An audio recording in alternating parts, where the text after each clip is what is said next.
Watch this.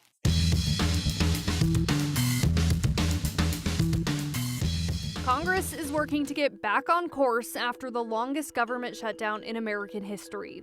Idaho's delegation there is working through one of the issues that put the country's needs on hold: healthcare. Climbing your way to the top. It's kind of pure freedom in a lot of ways. To enjoy the ride down. Ski mountaineering is making its Olympic debut this year in Italy, while here in Idaho, it's bringing people together to push themselves on the slopes. Idaho lawmakers are in their first week back to work at the State House, but lawmakers in Congress are just a few weeks ahead of them. The holiday break for Congress followed an extended government shutdown centered on a debate over health care. It's a topic that remains front and center. Idaho's congressional delegation is working through that debate. Joe Paris checked in with them for insight.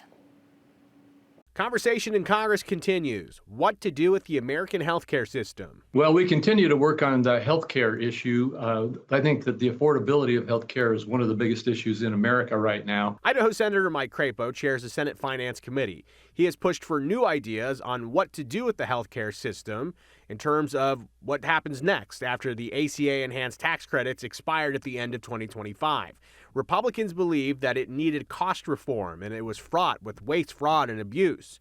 Democrats believe that the program should continue as a difference-making healthcare policy. The battle is over whether we need to have more federal spending or whether we need to have more reforms on the fraud, waste, and abuse that's going on. So the most prominent solution that we are trying to push for is to say that instead of paying 100% of the premium support for these enhanced premiums for people of all income brackets, that we limit to that premium support to people at 700% of poverty, and then we require that those people pay at least $5 a month.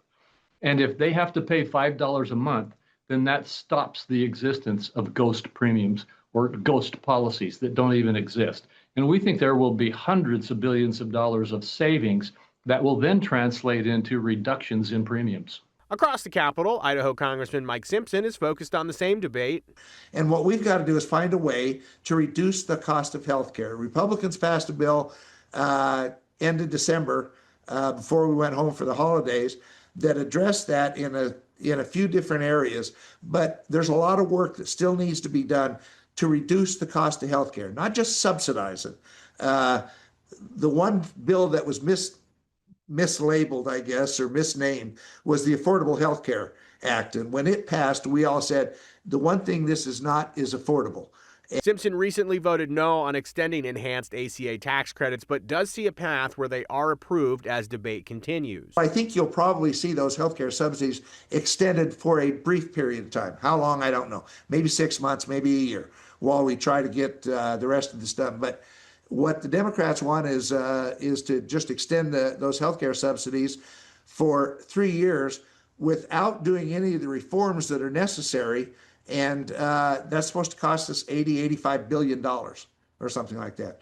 We got to reduce the cost of healthcare is what we've got to do. Question hangs over the debate. Will this cause another government shutdown when the current funding bill for the government runs out at the end of the month?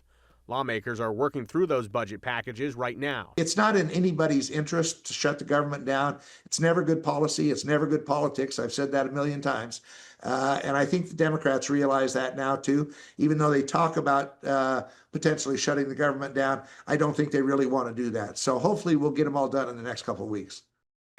So piggybacking off of some of our coverage from earlier this week, Hunter, we know that it's a complicated conversation for some Idahoans to follow with proposed Medicaid and Medicaid expansion cuts here in the state of Idaho, questions about what's going to happen at the federal level. This is why we keep such a close eye on it here on the 208, because there's a lot of different moving parts.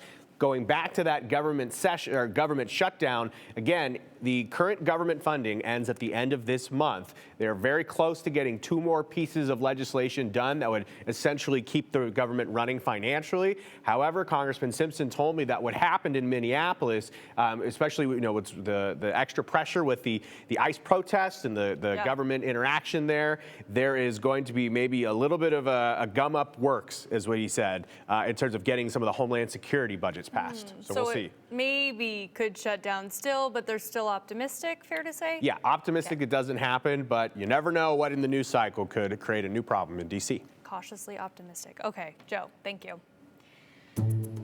Well, you know this because we keep talking about it, but at the State House this year, the question isn't what's new, it's more like what will stay. With a tighter budget on the table, agriculture leaders say there are some lines Idaho simply cannot cross. Last year, lawmakers agreed on spending $30 million per year on water infrastructure. This is to help strengthen every gallon of water, capturing spring runoff and storing it underground in the aquifer for the dry months ahead, protecting the water rights of farmers and other producers. But the money needs to get passed every single year to fund the projects meant to do this. So Lieutenant Governor Scott Bedke says, unlike other parts of the budget, water is a non-negotiable. We've got to handle this issue or this situation just like a family does or a business. I mean, you tighten your belt, you curb your spending, and you get through it. But you don't jettison the things that are important, whether it's for a business or for a family. There's certain things you got to pay for. There's certain things you got to do. The state is no different. We're going to keep those things that make Idaho, Idaho, the fundamentals, and keep steady as she goes there. Everything else, we got to take a hard look at. Okay, so we know water is a big topic, but agriculture leaders also say protecting Idaho's future goes beyond water. Roger Batt with the Idaho Eastern Oregon Seed Association says it's also about keeping ag land in production. The proposal wouldn't tap into state tax dollars. Think of it like an impact fee where new developments pay for resources in the city, but instead new growth pays for no growth. And producers would voluntarily sign up to protect their land for 20 years in order to get paid. But what we're trying to do this year is provide incentive for people to want to voluntarily get into this program with a financial aspect to it. So what we would do is we would have a fee assessed for farmland that's being taken out of production, going into a non-farm use. A fee would be assessed to that. It would go to the soil water conservation districts across the state, and then allocated on an annual basis to the landowners who have been approved through these ag protection areas. Now, in a year when not everything can be funded, agriculture leaders say the focus is just holding the line on what keeps Idaho running. There are other topics that ag groups are looking at, like labor and food policies. Coming up at 6 o'clock, we're going to dive deeper into those proposals.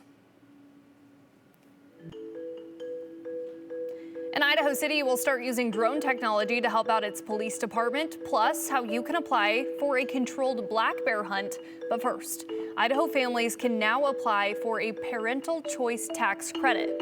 Last year, Governor Brad Little signed into law House Bill 93. Families that are eligible for the program can get up to $5,000 per student for private school, homeschooling, or tutoring outside of public schools.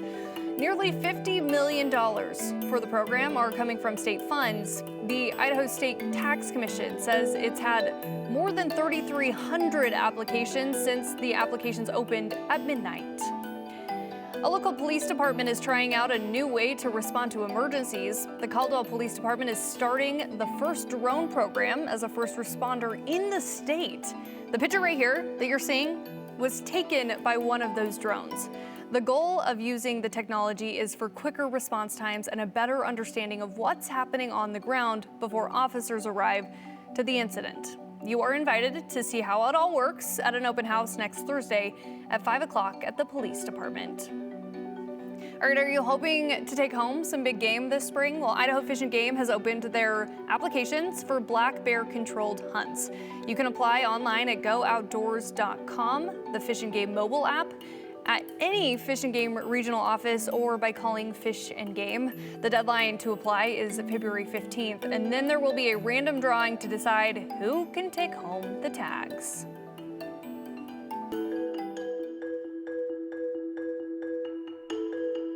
A sport debuting in this year's Winter Olympics has ties here in Idaho, where racers combine the hard work of Nordic skiing with the downhill thrill of alpine racing.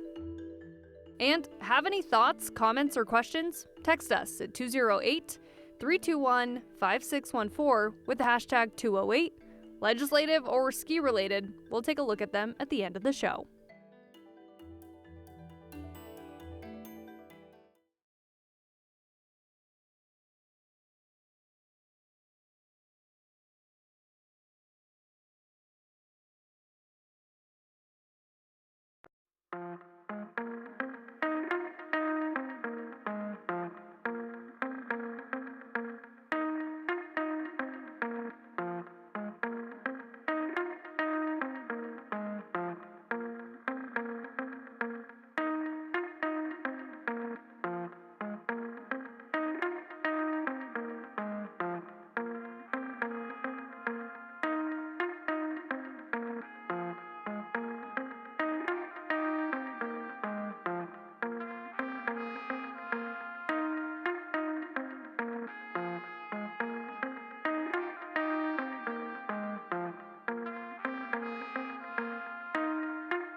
McCall is a town filled with ski history. Brundage Mountain Resort opened in 1961 on Thanksgiving Day.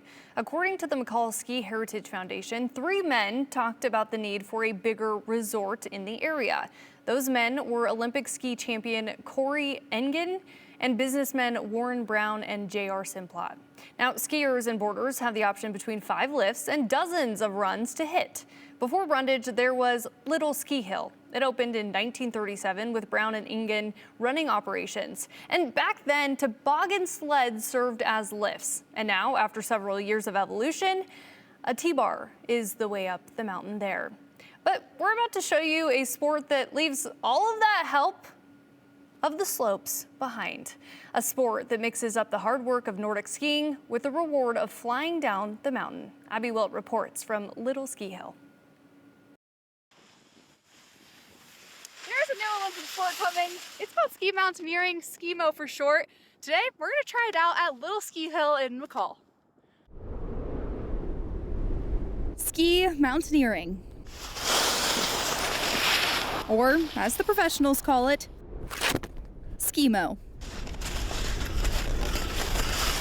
Because who needs a lift anyway?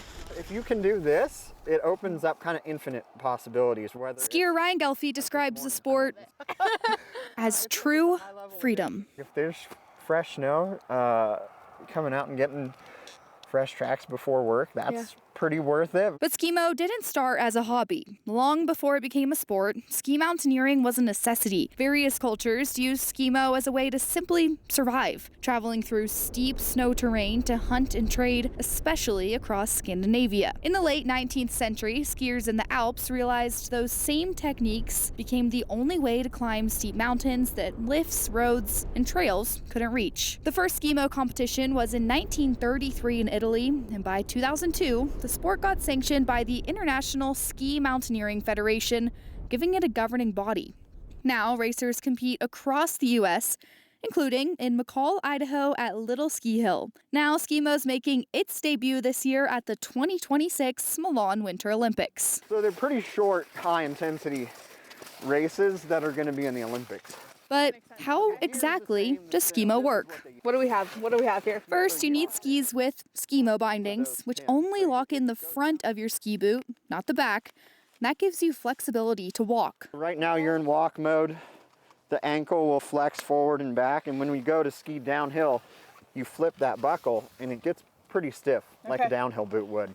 While you can Not perfect ski-mo up on here, regular but downhill skis, skinnier try to skis make are it perfect preferred and most of the time. faster for the sport. And then this type of ski can run the gamut from really fat and heavier all the way down to like this ski, which is a race ski, a ski-mo race ski. So And they're lighter, for getting up that mountain as fast as you can. you can feel the weight. You can feel the weight of it. Oh, wow.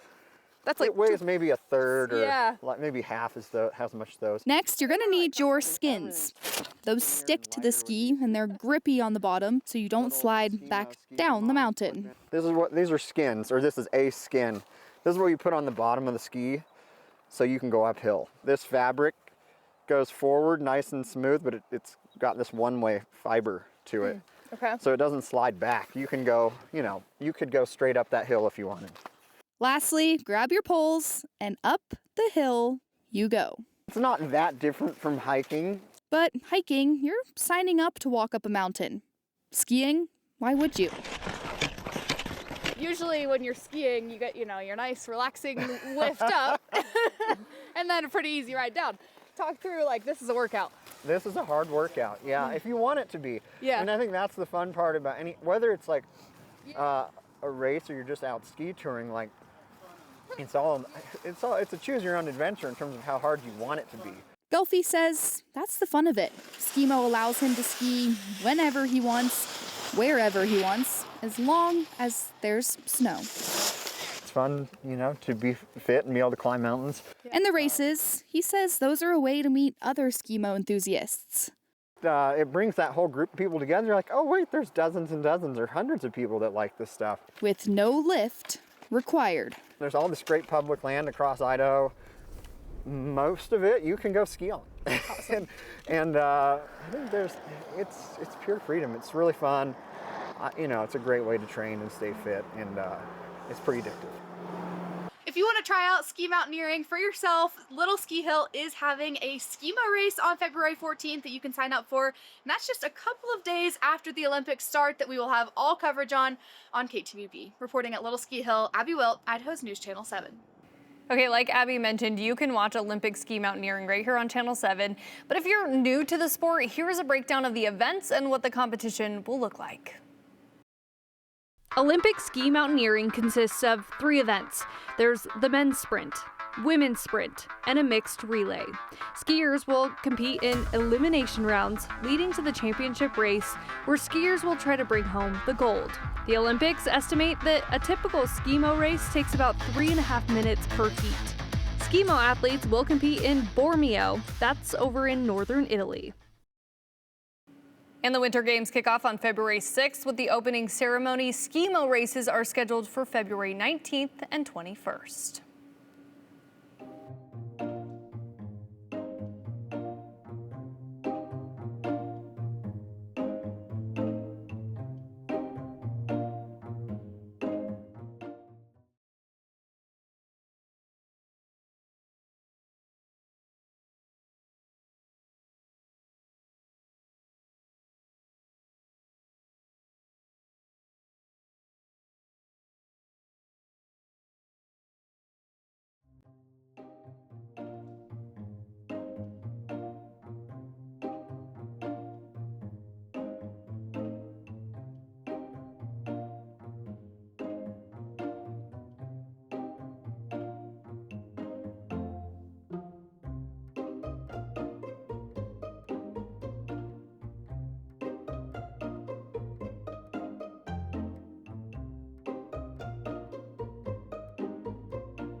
Some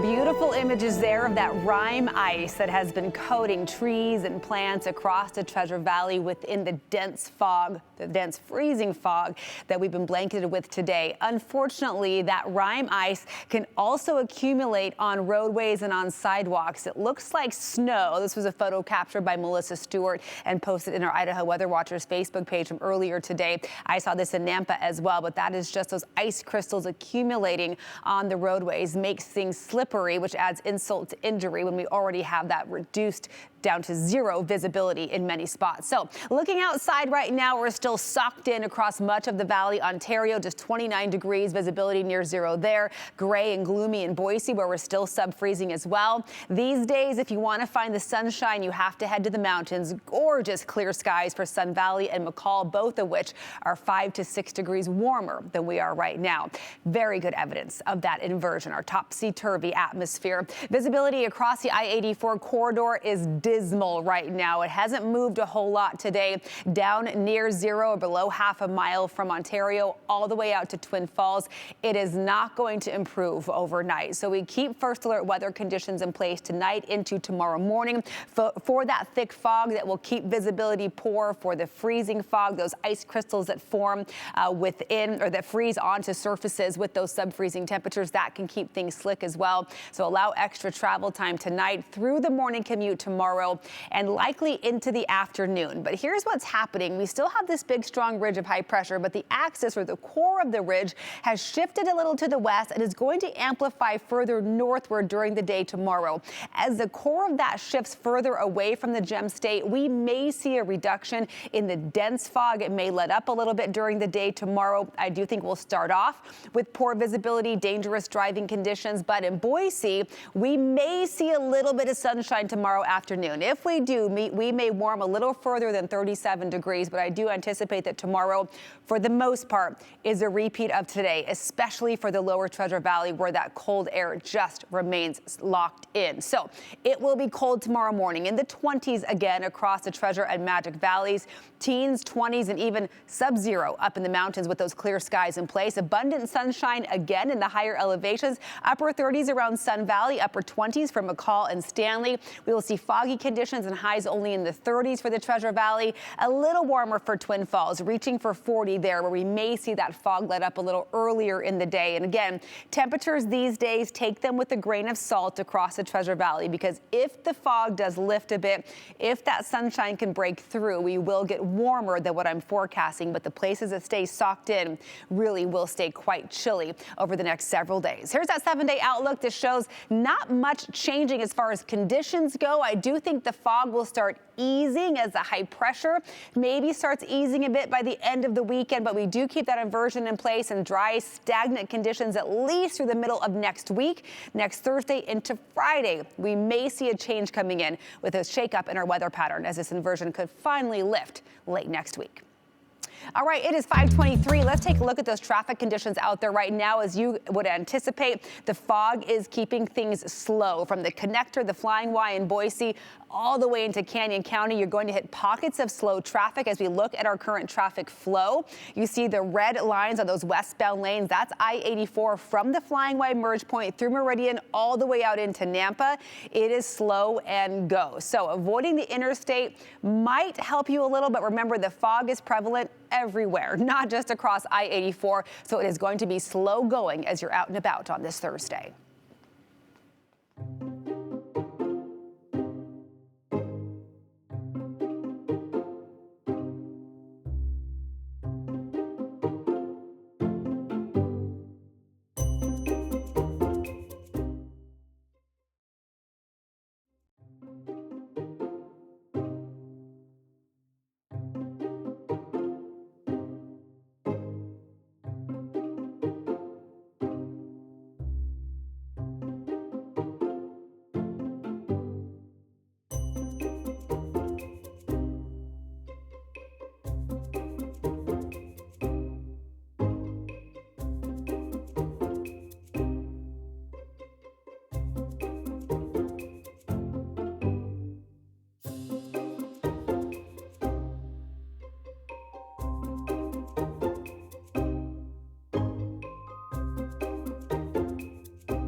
Okay, taking a look at some of your comments, we have Dan in Boise. Affordable care. Why does no one talk about the crazy cost of medical industry? That needs fixed too.